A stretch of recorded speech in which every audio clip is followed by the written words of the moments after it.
ایک مختصر سی آیت کی تلاوت کا شرف حاصل کیا۔ سورہ یونس قرآن مجید کا 10واں سورہ ہے، اور وہ آیت جس کی تلاوت کا شرف حاصل کیا گیا وہ اس 10ویں سورے کی 35ویں آیت ہے۔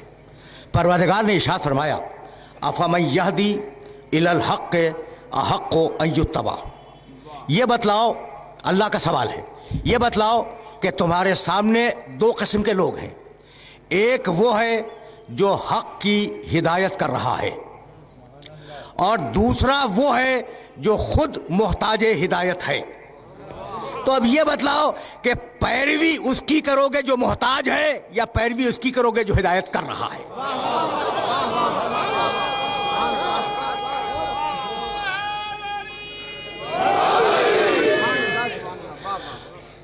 افمن یہدی الی الحق احق ان یتبع، جو حق کی ہدایت کر رہا ہے اس کا حق ہے کہ اس کی پیروی کی جائے، امن لا یہدی الا ان یہدی، اور اس کی پیروی نہ کی جائے جو خود محتاج ہدایت ہے۔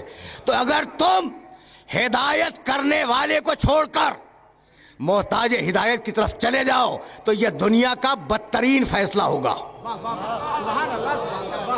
اب ظاہر ہے کہ اتنا وقت نہیں ہے میرے پاس کہ میں تمہید میں اپنے سننے والوں کو تھوڑی دیر کے لیے روکوں، اور ظاہر ہے کہ گھنٹے بھی 2 ہی ہیں۔ ضرورت کیا ہے ہدایت کی؟ بہت پڑھے لکھے مجمع میں بات ہو رہی ہے، ضرورت کیا ہے ہدایت کی؟ جاؤ اس کی طرف جو ہدایت کر رہا ہے، اس کی طرف نہ جاؤ جو ہدایت کا محتاج ہے۔ تو ضرورت کیا ہے؟ ضرورت یہ ہے کہ دیکھو، ساری مخلوقات میں انسان وہ واحد مخلوق ہے جو بستیاں بسا کے رہتی ہے۔ دنیا کا کوئی جانور بستیاں بسا کے نہیں رہتا، انسان ہے جو بستیاں بساتا ہے، شہر بساتا ہے، محلے آباد کرتا ہے، خاندان کا ایک سسٹم ہے۔ تو جہاں بستیاں بسیں گی وہاں مفادات میں ٹکراؤ ہوگا، اور جہاں مفادات میں ٹکراؤ ہوگا وہاں انتشار ہوگا، جہاں انتشار ہوگا وہاں معاشرے کے ٹوٹنے کا خطرہ ہوگا۔ تو معاشرے کو ٹوٹنے سے بچانے کے لیے ہدایت کی ضرورت ہے یا نہیں؟ ذرا سا تمہید میں روکوں گا، زیادہ دیر روکنا نہیں چاہ رہا ہوں، لیکن جہاں لے آیا ہوں نا وہ منزل بڑی نازک ہے۔ تو بستیاں بسائیں، بستیوں سے معاشرہ بنا، خاندان بنے، محلے آباد ہوئے، شہر آباد ہوئے۔ میرا مفاد آپ کے مفاد سے ٹکرا گیا، آپ کا مفاد میرے مفاد سے ٹکرا گیا۔ جب مفادات ٹکرائے جھگڑا ہوا، جب جھگڑا ہوا معاشرہ ٹوٹ گیا۔ تو معاشرے کو باقی رکھنے کے لیے ہدایت کی ضرورت ہے۔ دنیا والوں نے کہا کہ بھائی اگر معاشرے ہی کو باقی رکھنا ہے تو قانون بھی معاشرے کو باقی رکھتا ہے۔ ضرورت کیا ہے کہ ہدایت کی طرف جائے؟ تو میرا جملہ یاد رکھنا کہ قانون وہاں تک دیکھتا ہے جہاں تک اس کی آنکھ کام کرتی ہے۔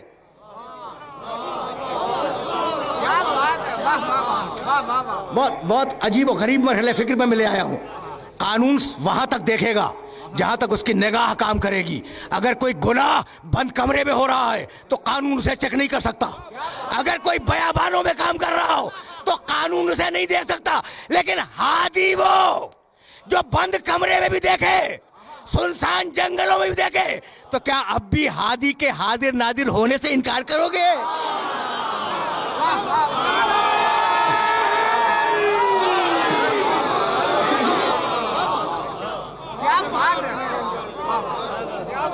اب دیکھو، موضوع گفتگو یہی معین ہو رہا ہے، اور میں سوچ کے کچھ آیا تھا، باتیں کچھ اور کر رہا ہوں۔ تو اب ہدایت کی ضرورت ہے، اس لیے کہ پروردگار نے پالیسی دی۔ اگر یاد ہو تو میں نے اس سال محرم کی 17 تاریخ تھی، ماڈل ٹاؤن میں نے ایک جملہ عرض کیا تھا، اور وہ جملہ سنو اور پھر میں وہاں سے آگے بڑھ جاؤں۔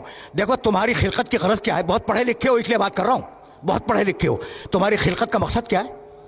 سننا، اور اس جملے کو اپنے ذہن کے اندر محفوظ رکھنا، وما خلقت الجن والانس الا لیعبدون، میں نے جنوں کو اور انسانوں کو اس لیے پیدا کیا کہ وہ میری عبادت کریں۔ تو غرض تخلیق کیا ہے؟ عبادت۔ یاد رکھو گے نا، سورہ ذاریات کی آیت ہے، کہنے لگا سورہ نحل 16واں سورہ، وَكَذَلِكَ يُتِمُّ نِعْمَتَهُ عَلَيْكُمْ لَعَلَّكُمْ تُسْلِمُونَ، ہم نے نعمتیں اس لیے دی کہ تم مسلمان ہو جاؤ، ہم نے تمہیں پیدا اس لیے کیا کہ تم مسلمان ہو جاؤ۔ سورہ ذاریات میں کہا اس لیے پیدا کیا کہ عبادت کرو۔ سورہ